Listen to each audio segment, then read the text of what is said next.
25% of CEOs have ADHD. Wow, that's a And great statistic.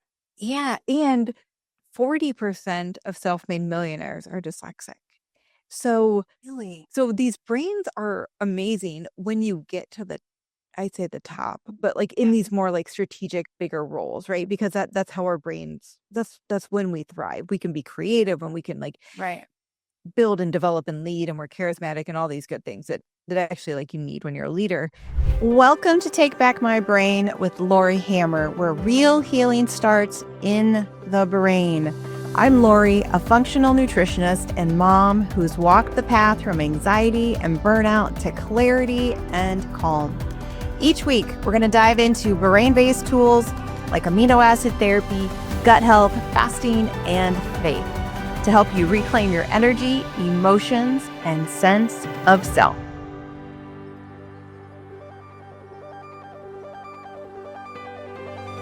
Hey, everybody. Welcome back to the podcast. I'm your host, Laurie Hammer. And today I am so excited about this interview because we kind of started it yesterday. I was on the Dyslexic Maverick podcast, and you really need to follow the Dyslexic Maverick podcast with Nancy Disbrow. She's amazing, and she's on my podcast today. So we're kind of like having this continuing conversation, and I'm so excited to find out like what's going to come out of this relationship because we're going to do some really cool stuff for all of you. So be watching for that in the future. But Nancy is, like I said, the podcast host of the Dyslexic Maverick.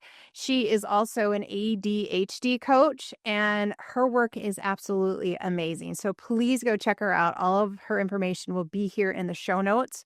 So don't miss any of that. So Nancy, welcome to the podcast. Thank you. Thank you for having me. And I'm so excited to continue the conversation. I know you were just saying that you were telling your husband about this, and I'm like, yay, we're just going to have so much fun again today. So, Yeah. so many things to talk about as moms, with our kids that have ADHD as well. And, kind of beyond that, like it's more than just, tactics and tricks. It's all about nutrition. It's all about, deficiencies and so many more things. So, I would love to hear your story. Like, how did you come to be in this space? Yeah. So I felt like my story was like one in a million until everyone I talked to has the very, very similar story, right? Right? Mm-hmm. So you always feel like you're like alone, and then you realize, oh my gosh, You're not. I'm definitely not. No. So I grew up, I'm live in Toledo, Ohio, suburb of, grew up really struggling in school, but honestly, so did my father. So we just kind of like, it was always said in our family that we just have to work twice as hard as everyone else. Wow. And so we did. Uh-huh. And quite honestly, it wasn't the worst mantra ever, right? Like Right? it maybe wasn't the best mantra ever. Not by, because they were trying to not be great, but it certainly led to like some confusion because I would always know growing up that I did work twice as hard as everyone else. And so because there was no like explanation for it, I was like, well, I just must not be as smart as everyone else. Like there's like Mhm. that's the correlation I think most Sure. people Right. pick up, Like that, right? that was what you told yourself. Yeah. Yeah, Yeah. exactly. And really nobody could like dispute that. Like Just the way it was. my father was a successful business owner. My grandfather was a successful like entrepreneur and created and patented things, or should have patented things. My father actually did patent things. That's Um, amazing. yeah, and holds multiple U.S. patents. And so, like as much as I knew that like it kind of was harder growing up and not just having to work harder, it also, like, wasn't the end result wasn't awful, right? Like, I Mhm. saw multiple people that it worked out for too, and so I just kept doing it, honestly. And so, after college, I went into the Air Force, and, long story short, I had a daughter. We hit the magic age of 7 years old, so we're in 2nd grade. It's where most dyslexics, it all falls apart, because you go from learning to read, which dyslexic people are smart, right? Like, it's not Right. that we have a lower IQ, it's just that the brain wiring's different, so we don't process language the same way, Yeah. and using the same parts of our brain. And so we go from learning to read in second grade to reading to learn. And so now we not only have to read the words, we have to retain them and put it together and make it make sense. And that's usually where it starts to fall apart. Second, third grade. And so my daughter having the exact same struggles as me, what do I do but tell her the same mantra that I've always heard? We just have to work twice as hard, sweetie. Like that's just how we're built. And I'm successful in my career. I'm a director of HR at this point. So again, like she sees like the positive outcomes. Luckily, a teacher pulled me aside and said, I think you need to get her tested. And I said, oh, you don't understand. Our family just have just this way. yeah, we just have to work twice as hard as everyone else. And she's like, I don't think so. And she's like, I think, and I'm like, I wouldn't know what to get her tested for, like besides hard work, right? And so she thankfully led us down the right path and did it very quietly. It was not something that she could say as a teacher. So I always like to put that in there that like you would hope that teachers would be able to tell parents and pull them aside and say like, look, I'm seeing this. And we're in a very nice school district. It has, it's a well-funded school district. And yet she was not allowed to say that as a teacher. Wow, It really? was, yeah, she said that she could have potentially even lost her job if they would have done. Wow. I, I mean, there's lots of reasons, but I think so interestingly enough, she came from a district that wasn't our own. Like she had moved from out of state where they did not kind of have the same beliefs, right? Like they taught reading in a different way. Ohio specifically is probably one of the worst for reading education. Honestly, Really? it is. Wow. Some of like the worst reading programs have been developed here, and so we're really stuck on these awful reading programs. I don't usually go that far and say that, but it is truly, it's the truth. Yeah. And so it's disappointing if you actually understand how kids are taught to read these days. Yeah. It's guessing, it's looking at pictures, it's making an educated guess based on the other words in the sentence. It's kind of it's scary. But long story short, we went through this whole process. She kind of quietly guided us along in the background. And we found out my daughter is dyslexic. She has ADHD. She has dyscalculia, which is like the math dyslexia. So she doesn't see numbers in a number line like most of us would. And so, and she was starting to show signs of anxiety at the age of 7. And my daughter is not an anxious kiddo by nature. Like she is free spirited, go get them. Like, I mean, just nothing really like bothers her. So that was not like a normal behavior for her. Yeah. And so it was in this neuropsych read back appointment, and we're all kind of sitting there, and I'm listening to all this information and him describe the challenges she's having, and I'm literally looking at my husband and thinking like, are they talking about me or her? And he was like, I don't know. It sounds like both of you. And it was. Yeah, I mean that's exactly what it was.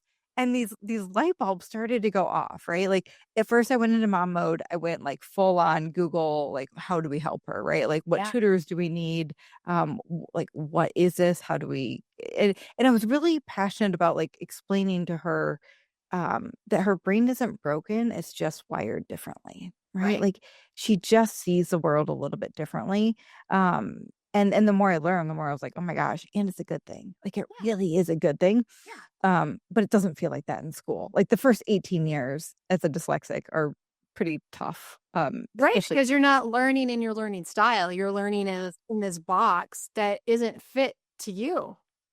Exactly. It's round peg and square hole, like literally 18 hours a day, right? And then most of us have ADHD as well, right? Like at least half. And so you've got that to contend with too. ADHD looks different in girls and boys. So you've got the girl ADHD piece of like, we're mentally hyperactive more than we're physically hyperactive. And so teachers are like, well, she's just daydreamy, or she just loses focus sometimes. Like, no, there's like an actual thing. So anyway, so long story short, we get her all the help. I keep diving in. I end up, I did well in my corporate career, but I wanted to be an entrepreneur. And so I left corporate, not really knowing what the next step was, but I just knew that there was something out there for me. I just didn't know what it was yet. And about 6 months in, it hit me that I was literally the HR leader that could have helped all of these other differently wired brains and organizations. Yeah. And I was so successful in my career because of my dyslexic ADHD brain, not in Right. spite of, right? Right. For the first 35 years of my life, I felt like I was trying to prove to everybody that I was a smart, and I would Mhm. just like have to like do extra to prove that. And then it hit me that like I just see the world differently and in a very good way. So I've really taken on the just a passion of educating leaders and executives and HR leaders about like these wonderful brains and organizations that if you tap into these and let them play outside of the normal box, Yep. it is the best thing for your business. It's the best thing for people. It's the Yes. best thing for everybody in the organization and out. So that's really where my passion started from. Coaching wasn't even a part of the original plan, Uh-huh. but I started to do talks and just get the word out Yeah. there, Yeah. and then people would come up to me and be like, "Can you help me?" And I'm like, "I don't know, but I can try." Mhm. And it just kind of evolved from there. It's by far my most favorite part of everything I do is the coaching for sure, and it's really kind of where my business has taken off, for good reason, so. Yeah, for sure. Well, because you've not only been that with yourself, you've seen your dad do it. You've been through your daughter, and like, so what do you say to that mom? Because so many moms are like defeated by the diagnosis. They're stresses them out so much. Like there's something wrong with their child, or they're like, there's nothing wrong with her. Now they have the diagnosis. She's going to be labeled for this forever and ever and ever. And people are going to treat her different. Like there's so many different components to this.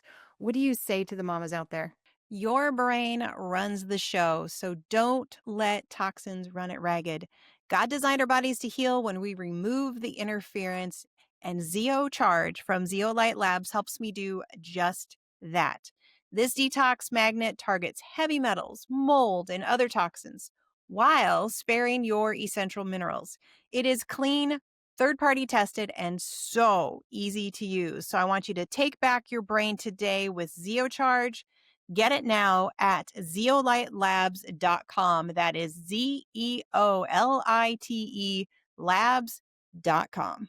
Mm, a few things. So one, you will have to work harder than you ever thought you'd have to work to get your child the services that they need in school. And it really doesn't matter what type of school it is, honestly.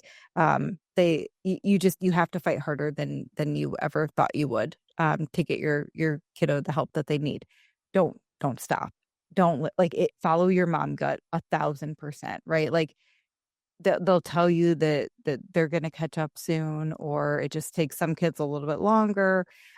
Dyslexia is oh, very, very genetic. So if mom or dad struggled with reading and writing or grammar in school, there's a really good chance that they're just not diagnosed, but it's genetic, right? Sure. So Sure. so definitely like if that's involved in the situation, I'll do not give up.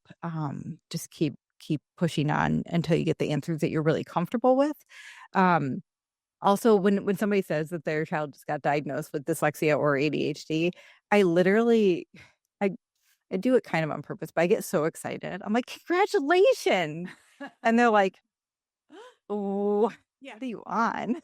Right? What's wrong with you? Yeah, like, what supplements are you taking?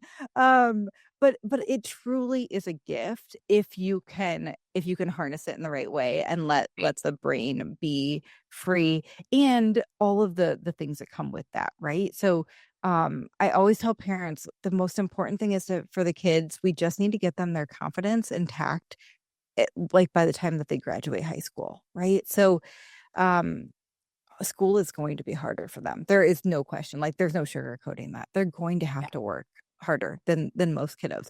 That's also a good thing. When I Mhm. got into the work world, I was already ready to work twice as hard. I've done it in everything that I do.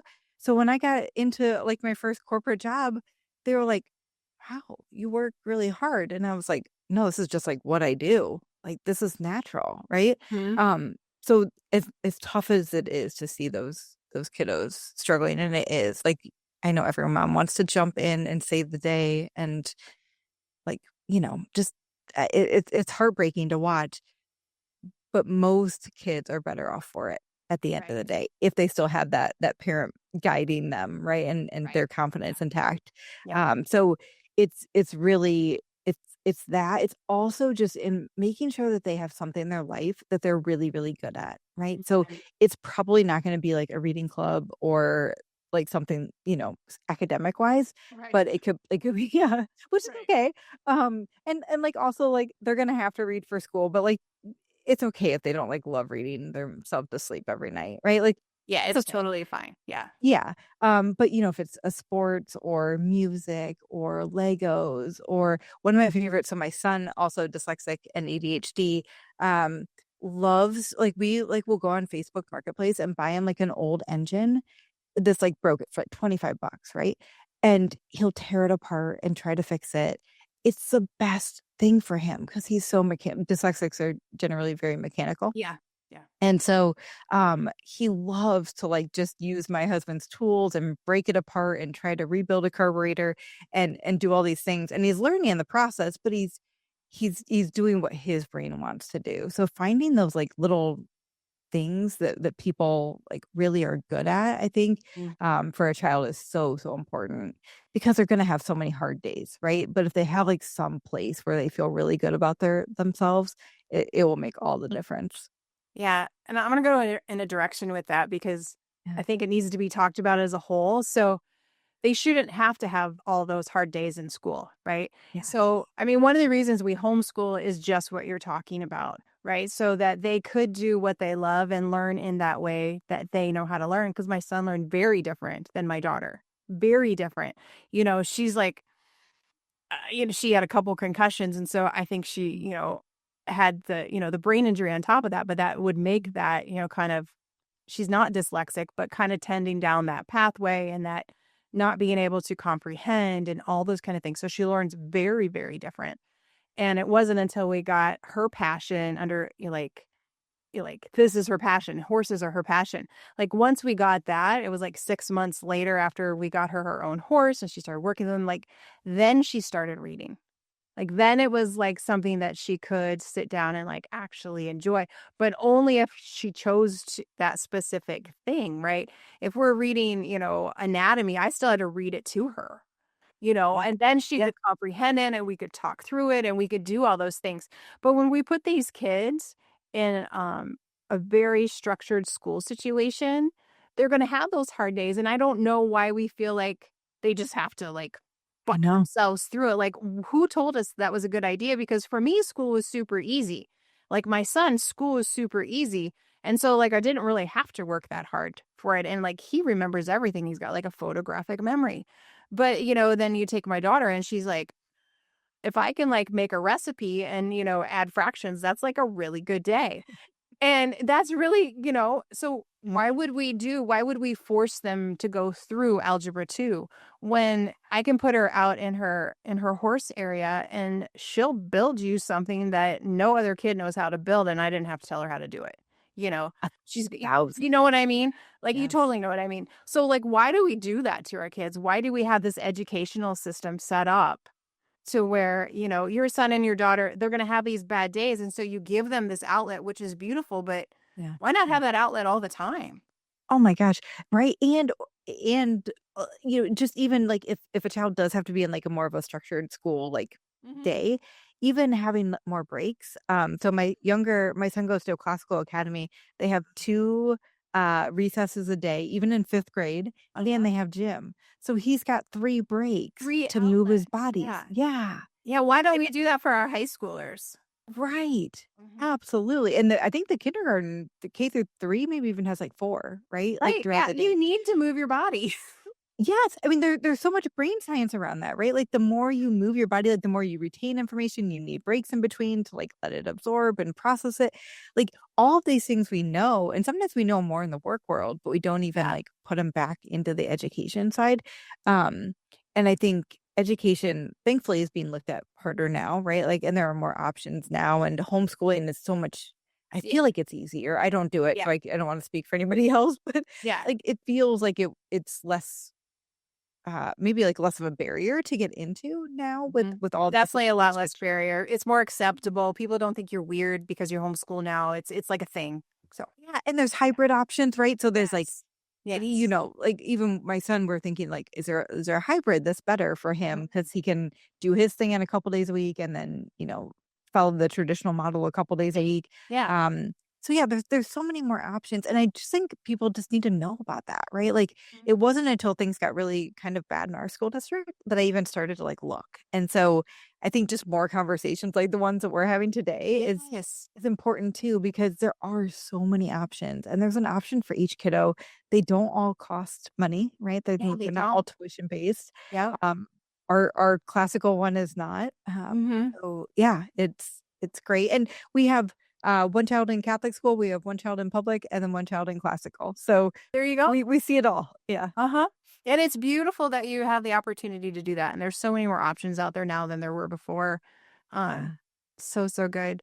So question, when you're taking all this learning style into the corporate world, so we're kind of shift from kids to moms here.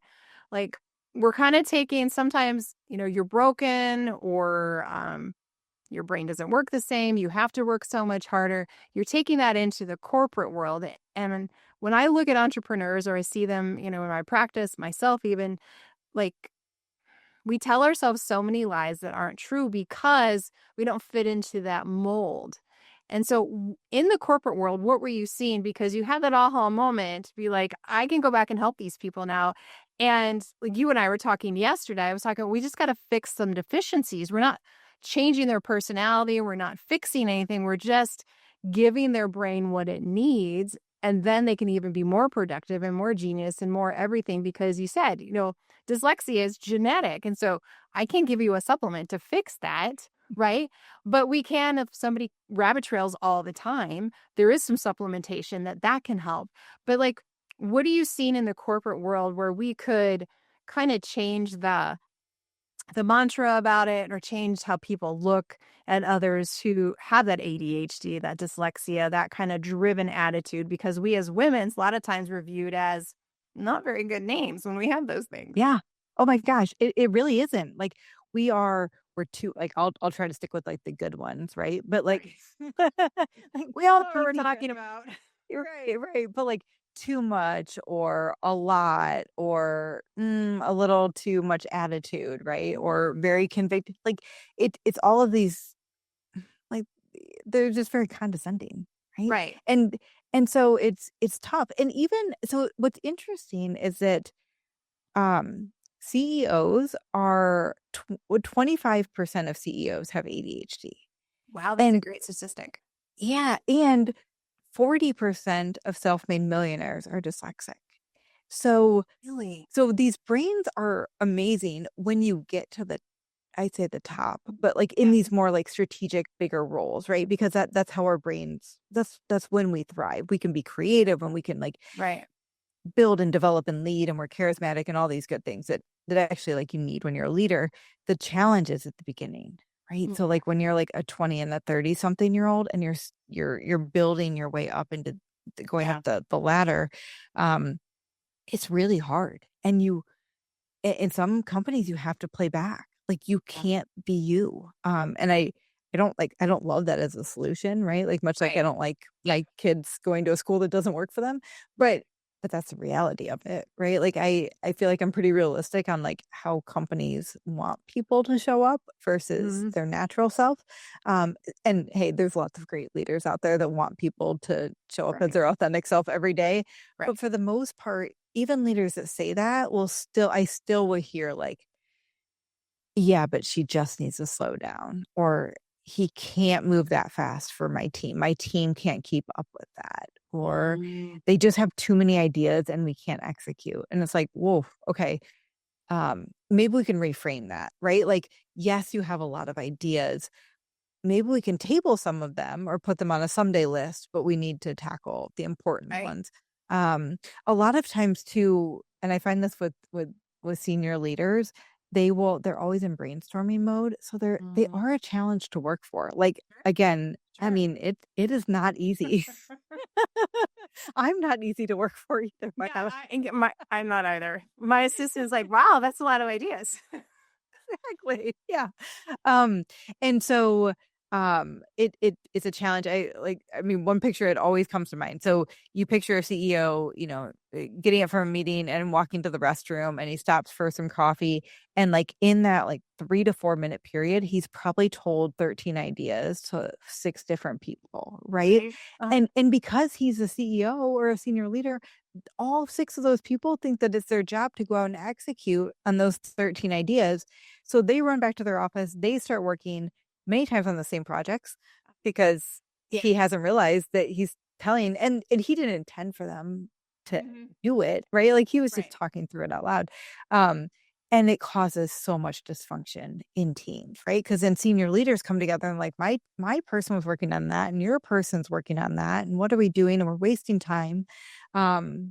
Or whatever it is. And so like really just getting clear on Right. what that looks like, I think is important. And having the vocabulary to talk about it, right? Like, so just saying like, hey, I have tons of great ideas, but before you go take action on one of those, will you just check with me and make sure that that's actually an action item for you and I'm not just in a brainstorming mode? Right. Um, So giving setting that layers. parameter. Yeah. Yeah, they need guardrails. Like it doesn't matter that he or she's a CEO, right? Like they need guardrails, and tighter ones usually than others, because of their position and status. And so it's interesting. It's also some of like the best leadership work, right? Like it's just part of good leadership. And it doesn't cost money. It's just literally reframing and giving the vocabulary and the tools to everybody on the team. Yeah. The one thing I see is like trying to fix the one person, and you don't. First of all, we don't want to fix people, right? Like No. we need to fix brain chemistry, but like Yeah, we want to fix deficiencies. We want to fix and whatever comes out of that, that's who you are. Yeah. exactly, yeah, we're just trying to like strip. You're trying to like strip away the cloud to Noise. see. Let's strip away the noise, the cloud, and then what's left after that? Yeah. Exactly. Like Yeah. you just want to uncover the goodness. Yeah. But we're not trying to like fix people. But even so, like I see sometimes like, well, you just need to coach this one person. It's like, well, we're not going to change. I can't change brain wiring, right? But we can help the whole team understand each person's brain structure and how they think and how they challenge each other a little bit differently. And so it's fun when you can get the whole team together to really kind of support each other, because it's never just one person, right? Like it's always a dynamic. Yeah. So are you doing like personality testing? Are you running them through specific things to determine how to navigate these teams? So I do have access to different like behavioral testing. Yeah. And there's one that I love. It's called the Zookeeper, and it follows a disc model, but it's 4 different animals. And it just makes it a little bit more fun to learn about. Like, yeah, what am I? Yeah. yeah, exactly. So I'm definitely like the lemur. I like to jump around, and I'm very talkative and all the things, but I have a little bit of lion in me, so I don't mind taking charge. And yeah, so it's fun. Also just with my HR background, like there's I mean, most HR leaders are kind of coaches, right? Like half the time too. Yeah. Yeah. So a lot of what I used to do still comes into play, as far as coaching and dynamics and even organizational structure too. It really helps to understand who's in what position and their strengths behaviorally, but then like what are you asking them to do? And is that really aligned with what they're good at doing?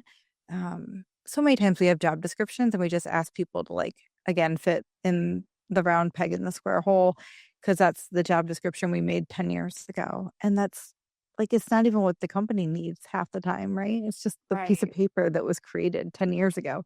And so really like digging through and saying like, what do you need as for this position? And what does the person need? And who are the other people on the team? How can we make this work for everybody? So, Right. Well, that sounds a lot less stressful and more productive and empowering and better outcomes. yeah. Yeah. And everybody wins, right? Everybody wins. Yeah. And what if we did that in our families? Oh my gosh. Yes. Yeah. So I mean, my husband and I do it all the time. Like there's so many roles that are probably like the typical wife role that he is so much better at, right? I he plans every vacation. He plans every dinner. I mean, if it was left up to me, we would eat out and we would eat fast food every single night because I wouldn't know what we're eating until 5:45 and it would be too late to start dinner. And we might not even go on vacation. I don't know. I don't know how that would turn out, but probably not well either. So there's like, I'm not, traditionally good. My brain doesn't love planning, right? Like the ADHD side of me is like excitement all day, every day. Last minute is the only way I work. Thankfully he's not geared like that, right? So it's like our internal Good family balance. team. Yeah. Yeah. And him understanding my ADHD brain of like, I literally didn't mean to, oh gosh, I mean, there's so many things I do. Leave the lights on, forget to lock the door, forget to leave the garage door, like put the garage door down. I mean, he has completely like ADHD proofed our house, for all of the things that it used to drive him nuts. Like, just one by one, they drive him nuts and he'd find a technology solution for it. Oh, that's great. I need my husband to talk to your husband. So he's like, why is the light on? I don't know. Why is the window open and the air on? Feels good? I don't know.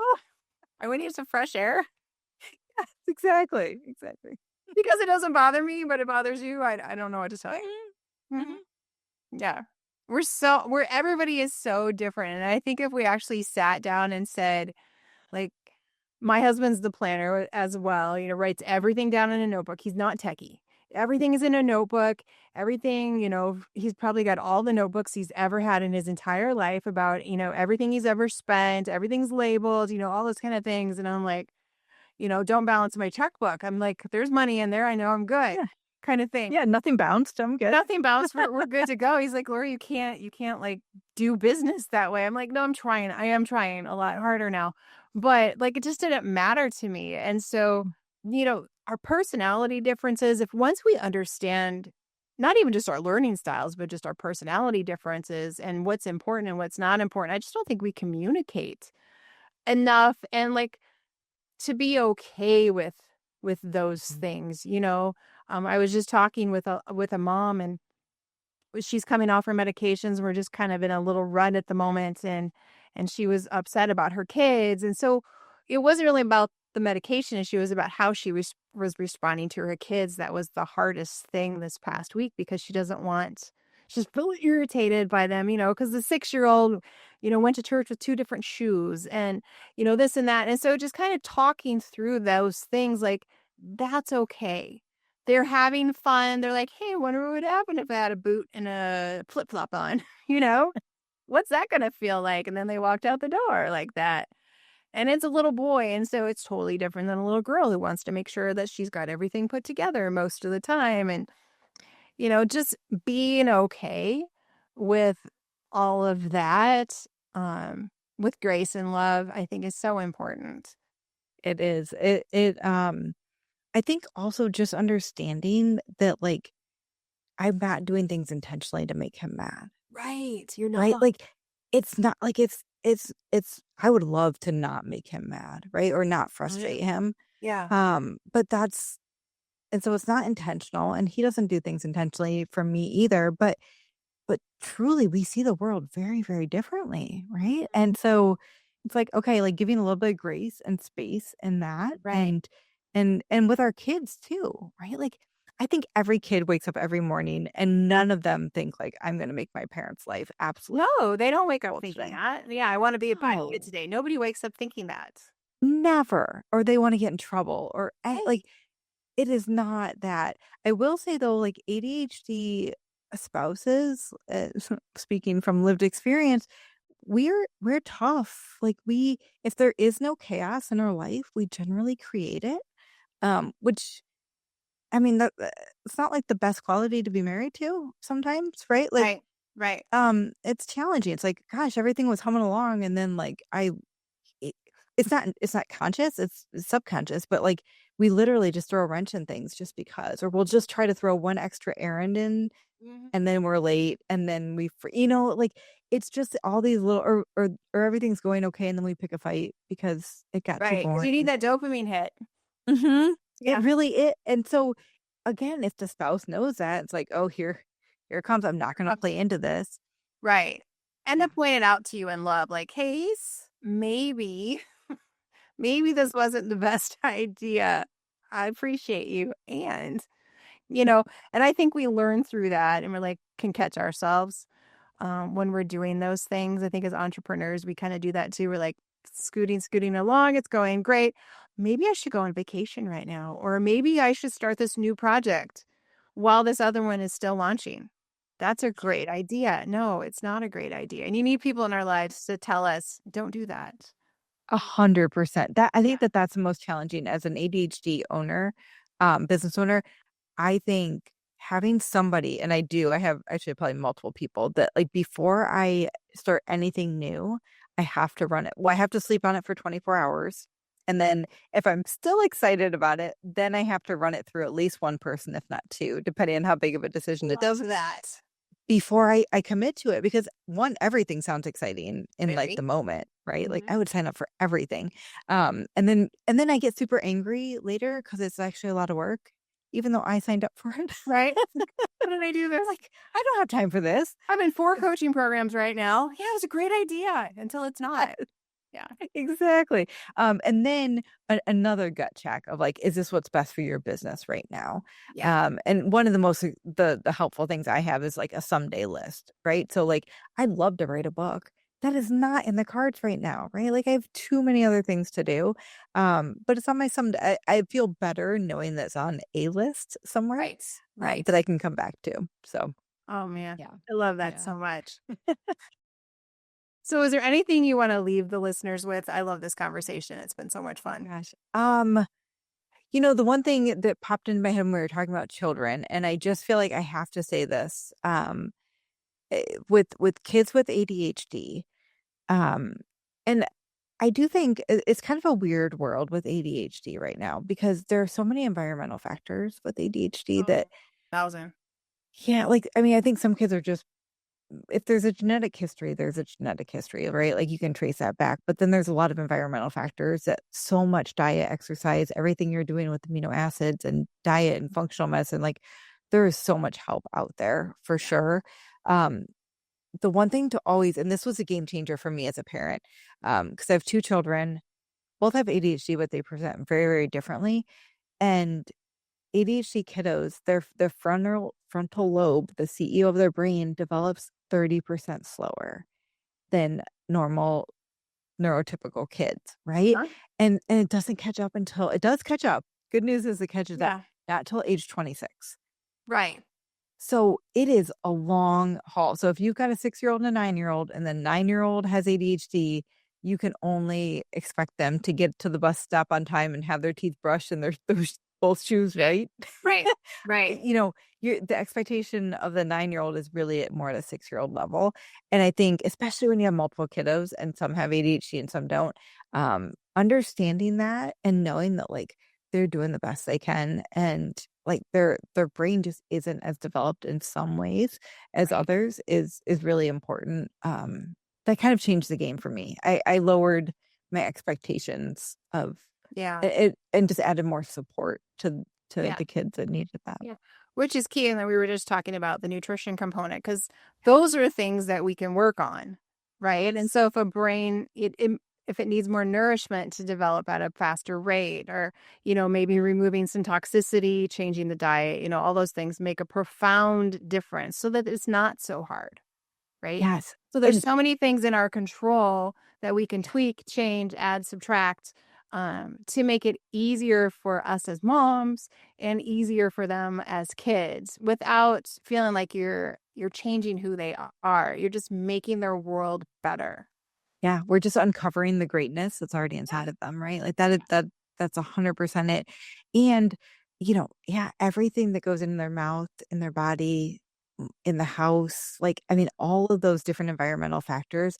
I think that it impacts ADHDers more, and differently wired brains a little bit Yeah. more severely sometimes. And so it's not good or bad. It's just the way it is. And there's tons of people out there to help, just like you, which I absolutely encourage. Like dig into Laurie's information because she is so amazing. And I think you're doing it exactly the right way, and it's hard. Like it is not the way that we've been told to do it. Yeah. right? For decades. And it's the right way to do it. And it's good sense, good common sense. Awesome. Oh my gosh, Nancy, this has been fantastic. We're going to continue this conversation. Make sure you go listen to the Dyslexic Maverick podcast. Make sure you like, subscribe, and share both of our podcasts and leave us a review. And we're going to have a couple more podcasts in the future. So stay tuned. It's a lot of fun. God bless each and every one of you. Thank you so much, Nancy. Thank you. See you next time. Thanks for listening to Take Back My Brain. If today's episode helped you connect with hope or direction, I want you to follow the show, leave us a review, and share it with someone who needs it. And if you're ready to start your own healing journey, explore our courses and our coaching programs at lauriehammer.com/store. So until next time, remember, you cannot medicate away a nutrient deficiency, and healing your brain isn't just possible, it's powerful.